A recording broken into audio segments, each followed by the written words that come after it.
So, guys, after the weeding process, ito na po yung aming pinagdaanan. Ito na po yung path. Kung mapapansin nyo po, halata na pong ma-weeder yan. Medyo bungkal-bungkal na po yung lupa niya. Yan. Yan.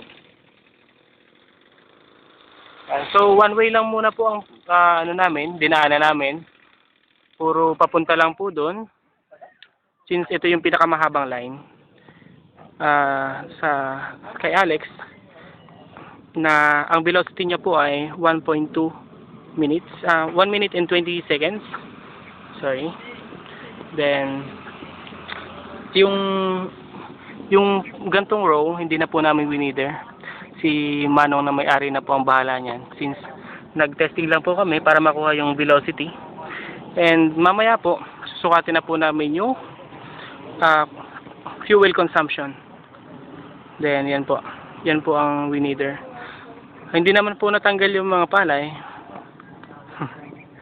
Yan. So, medyo nasa align pa naman yung mga palay natin. Yan. Okay?